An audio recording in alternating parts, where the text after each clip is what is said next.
जब तब व्रत सीरियल को फुल HD क्वालिटी में पूरा देखने के लिए हमारे चैनल को सब्सक्राइब करें और बेल आइकन को दबाएं ताकि आपको हमारे नए नए एपिसोड्स देखने को मिलते रहें। मैं श्रद्धा हूँ, हर सत्कर्मी के हृदय में उठती सत्कर्म की आभा मैं ही तो हूँ। हर कर्म योगी के कर्म का पारिश्रमिक भी मैं ही हूँ। जीवन के सतरंग प्रकाश में आस्था का दीपक प्रज्वलित करने वाली भी मैं ही हूँ। मैं श्रद्धा हूँ। हरि आराधना में लीन देवी सुनीति जब शनिदेव को हरि भक्ति का मार्ग दिखाती है, तब क्रोधित शनिदेव उन पर अपने कुदृष्टि का प्रहार करते हैं। किंतु सात्विक ग्रहों के संयुक्त प्रयास से शनिदेव का प्रहार असफल हो जाता है।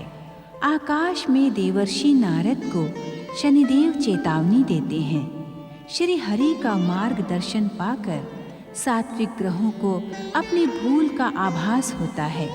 उत्तेजित राहु दैत्य गुरु शुक्राचार्य को शनिदेव के विरुद्ध उकसाने का प्रयास करता है।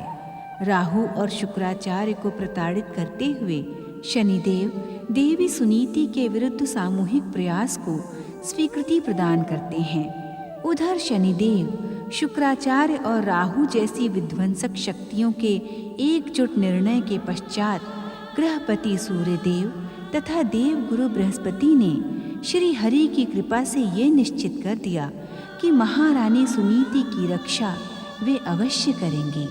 दूसरी ओर पटरानी सुरुचि गर्भावस्था में अपनी शैया पर अशांत लेटी है।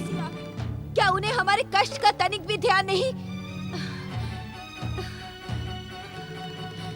जी पटरानी जी, हमने तुम्हारा मुख देखने के लिए यहाँ नहीं बुलाया।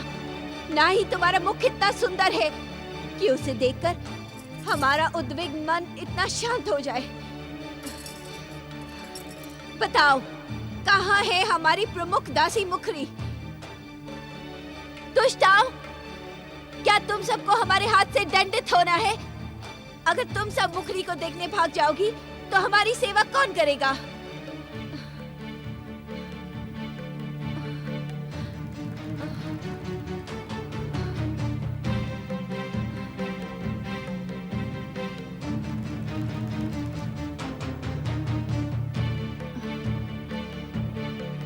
अब तक कहाँ थी मुखरी? ये तुम्हारे मुख से रंगत क्यों उड़ी है? क्या हुआ? क्षमा करें पटरानी जी, आपसे अकेले में निवेदन करने की इच्छुक हूँ। जाओ, ओझल हो जाओ हमारी दृष्टि से। तुम सब किसी योग्य नहीं हो, ना सेवा कर सकती हो, ना किसी के काम आ सकती हो। जाओ, चली जाओ यहाँ से। अनर्थ हो गया पटरानी जी। तू कभी भी शुभ सूचना लेकर नहीं आती, सदा ही अनर्थ और अशुभ सूचना लेकर क्यों आती है? जो घटित हो रहा है वो आपको बताना मेरा कर्तव्य है। बातें ना बना, शीघ्र बता जो बताना है। क्या अनर्थ हो गया? पटरानी जी, आपके आराध्य शनिदेव बड़ी महारानी का बाल भी बांका न कर सके। शनिदेव को उल्टे पांव भागना पड़ा। क्या क्या कह रही हो तुम? मैं सत्य कह रही हूँ पटरानी जी। असत्य कहकर अपने प्राण थोड़े ही गंवाने हैं। वन महल की विश्वास सेविका बुधनी ने मुझे अभी अभी ये सूचना दी है कि शनिदेव के प्रहार से सुनीति की रक्षा करने के लिए सूर्यदेव, देवगुरु बृहस्पति और सभी शुभ ग्रह आए थे। उनके प्रहार से शनिदेव भागने के लिए विवश हो गए। ये तो सत्य ही अनर्थ हो गया है। पटरानी जी, इस घटना के पश्चात बड़ी महारानी। बंद करो अपना प्रलाप। सुनीति बड़ी महारानी नहीं, मेरी सौत है। विवाह के पश्चात उसका पटरानी पद छीन लिया गया है। क्षमा पटरानी जी, क्षमा। भावना के प्रवाह में आकर मेरे मुख से उस दुष्टा के लिए बड़ी महारानी संबोधन निकल गया। क्षमा। भाग्य विधाता, शनिदेव की आराधना में मैंने अपना समय व्यर्थ ही नष्ट कर डाला। ओह, मुझे विश्वास नहीं होता।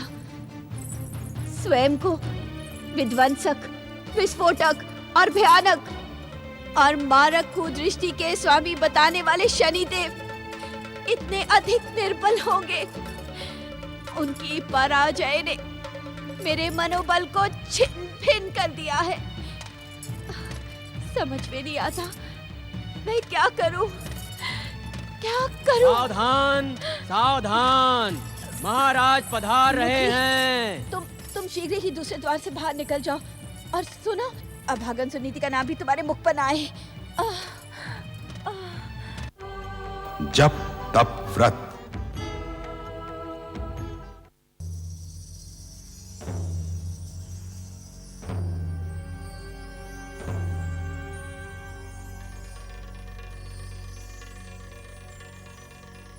पटरानी सुरुचि,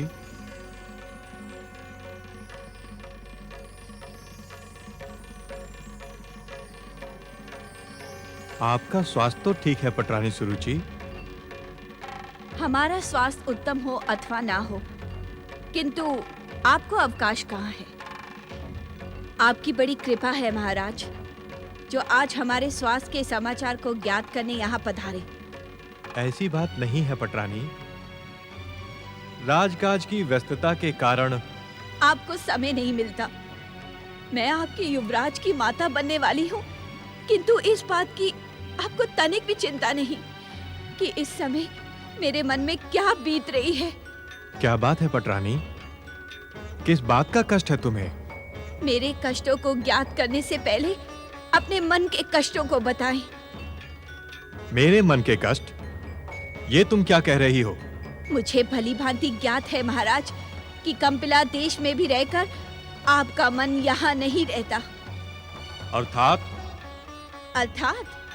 अर्थात सुनने का लोभ ना दिखाए महाराज, क्योंकि उसकी कड़वाहट आप सहन नहीं कर पाएंगे। तुम मेरा अपमान कर रही हो।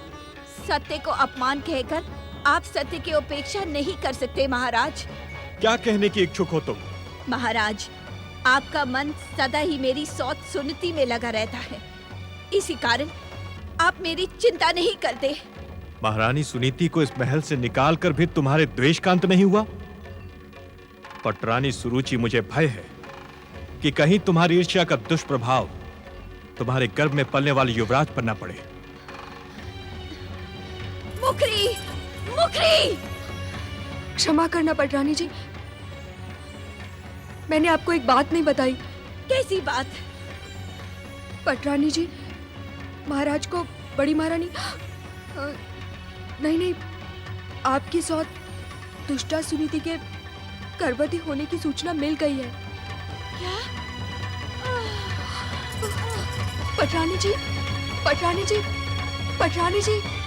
ओम नमो नारायणाय, ओम नमो नारायणाय, ओम नमो नारायणाय, ओम नमो नारायणाय, ओम नमो नारायणाय, ओम नमो नारायणाय, ओम नमो नारायणाय, ओम नमो नारायणाय, ओम नमो नारायणाय।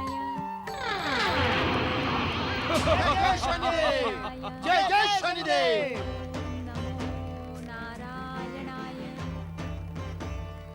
ओम नमो नारायणाय।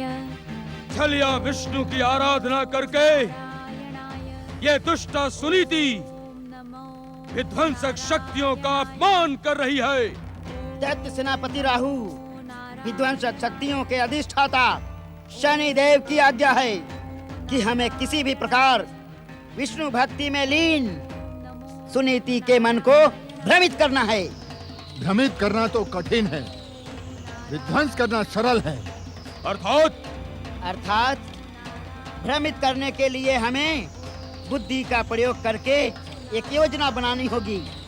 उचित समय पर उचित योजना बनाकर भयंकर प्रहार करना राहु का स्वभाव है। क्या तुम्हें मेरी बुद्धि और विवेक पर विश्वास नहीं है। प्रश्न विश्वास का नहीं है दैत्य सेनापति।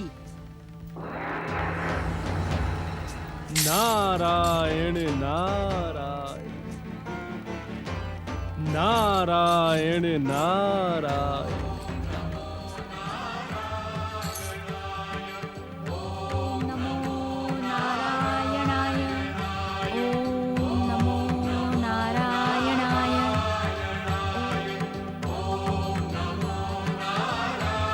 नारायण नारायण।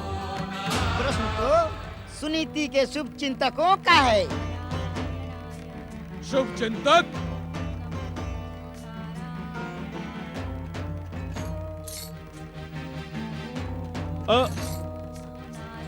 मुझसे भयभीत होने की आवश्यकता नहीं है शनिदेव के शुभ चिंतकों।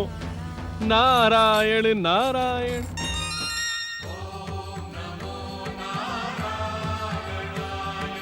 ओम नमो नारायणाय।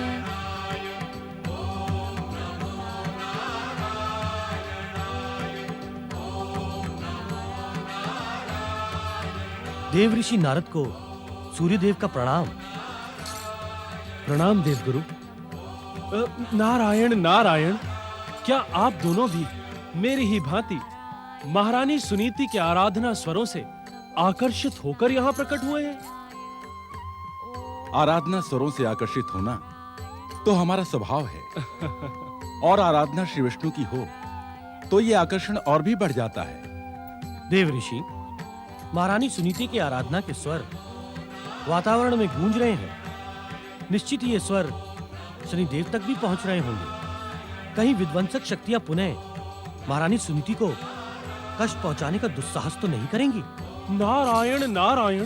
गृहपति सूर्यदेव, आपके पधारने से पूर्व ही विध्वंसक शक्तियों के शुभचिंतक दैत्य सेनापति राहु, शनिदेव के अनुचर ढैया और साढ़े साथी यहाँ प्रकट होकर किसी कुचक्र की योजना बना रहे थे, किंतु नारायण नारायण मुझे देखते ही वे अदृश्य हो गए। संभव है कि वे महारानी सुनीति को कष्ट पहुंचाने वन भवन पहुंच गए हों। सूर्यदेव, ऐसी स्थिति में हमारा सावधान होना आवश्यक हो गया है। वैसे भगवान विष्णु का कृपा कवच सदा महारानी सुनीति की रक्षा करेगा। देवगुरु, भागवत भक्त की रक्षा और सहायता करना हमारा परम पावन कर्तव्य है। यदि विध्वंसक शक्तियों ने पुनः महारानी सुनीति को कष्ट पहुंचाने का दुस्साहस भी किया तो हम उन्हें क्षमा नहीं करेंगे। चलें देवगुरु। नारायण नारायण। विध्वंसक शक्तियों से सात्विक शक्तियों के संघर्ष का परिणाम अत्यधिक रोमांचक होगा।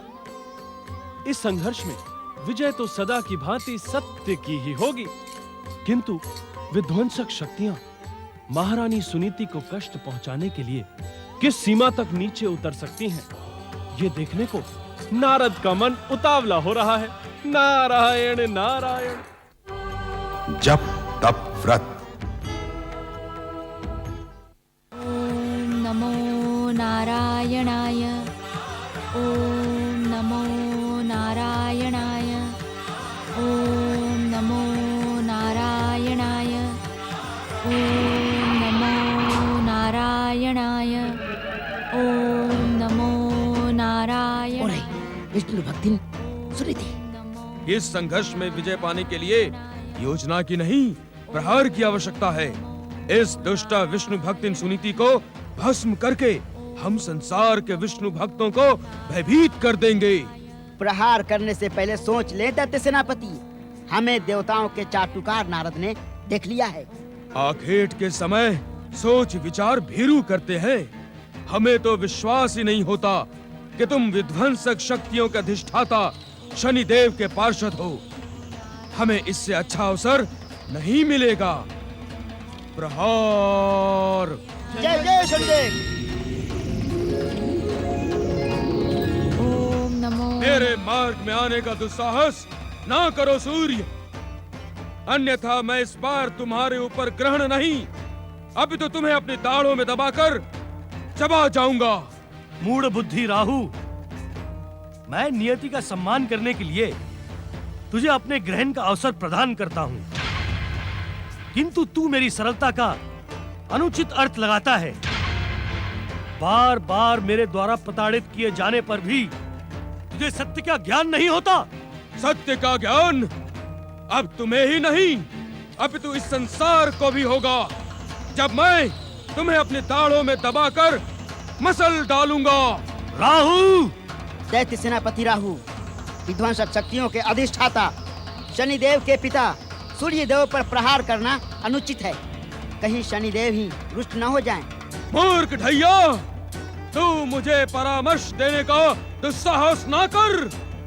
मैं सूर्य को तो वर्ष में न जाने कितनी बार अपनी दाढ़ों में दबाकर उगल देता हूँ, किंतु आज इसने मेरे पराक्रम को ललकारा है। मैं इसे कदापि क्षमा नहीं करूंगा, कदापि नहीं। राहु, अहंकार के अंधकार ने तुम्हारी बुद्धि को भ्रमित कर दिया है। यदि तुम अपने अहंकारी और पापी जीवन से मुक्ति के इच्छुक हो, तभी गृहपति सूर्यदेव पर प्रहार करने का दुस्साहस करना, अन्यथा तुम्हारा नाम आज के पश्चात इतिहास के पृष्ठों में सुरक्षित हो जाएगा।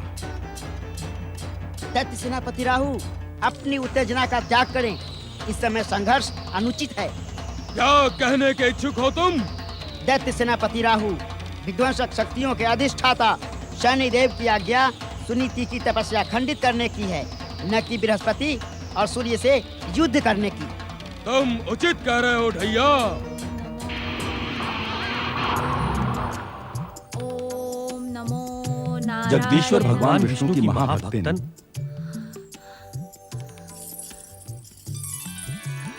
प्रणाम सूर्यदेव। प्रणाम देवगुरु।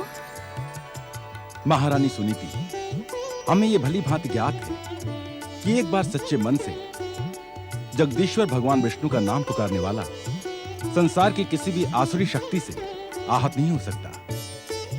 देवगुरु, जगदीश्वर तो मेरे आराध्य हैं, किंतु मेरे कारण उन्हें कितना कष्ट हो रहा है। आप सब भी ऐसे ना कहें महारानी सुनीति। भागवत भक्तों की सहायता करने से हमारी भागवत भक्ति और भी अधिक अटूट हो जाती है। ये हमारा सौभाग्य है महारानी सुनीति कि आप जैसी परम भागवत भक्तन की सहायता करने का शुभ अवसर हमें हरि कृपा से प्राप्त हुआ। महारानी सुनीति, एक क्षण के लिए भी अपना मन विष्णु भक्ति से भटकने ना दें। वे अवश्य आपका कल्याण करेंगे। आपका कल्याण हो।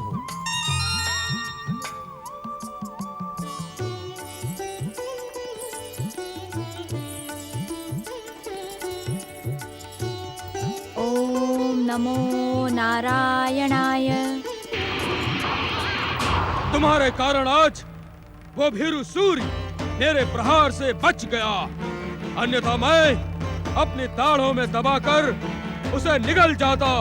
दैत्य सेनापति राहु, हमें तुम्हारे पराक्रम पर गर्व है, किंतु तुम अपने कार्यों से उस गर्व को खंडित करने का प्रयास कर रहे हो। अर्थात कुछ निगलकर पचाने के लिए पेट की आवश्यकता होती है।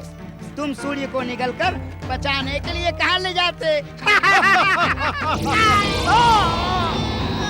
दुष्टो, तुम दोनों इसी प्रकार के दंड के योग्य हो। दैत्य सेनापति राहु से परिहास और अपमान तुम दोनों के जीवन के अंत का कारण बनेगा। हमें क्षमा कर दे शनिदेव, हमें क्षमा कर दे। नहीं, तुम दोनों क्षमा के योग्य नहीं हो। हमें एक बार क्षमा कर दे भाग्य विधाता शनिदेव, हमें क्षमा कर दे। मेरी प्रार्थना स्वीकार करते हुए इन दोनों की मूर्खता को क्षमा कर दें। नहीं, भाग्य विधाता शनिदेव, हमें क्षमा कर दे। विध्वंसक शक्तियों के अधिष्ठाता शनिदेव। बस राहु, बस। कुछ भी कहने की आवश्यकता नहीं है। शनिदेव को सब कुछ ज्ञात है। जब सूर्य को उसकी दुष्टता का दंड देने के लिए तुम्हारी क्रोधाग्नि भड़क उठी थी, तब इस दुष्ट ढैया ने तुम्हें रोक दिया। इस दुष्ट ढैया ने। ऐसे अवसर जीवन में बार बार नहीं आते शनिदेव। आज मैं सूर्य को अपनी दाढ़ों में दबाकर चकनाचूर कर देता।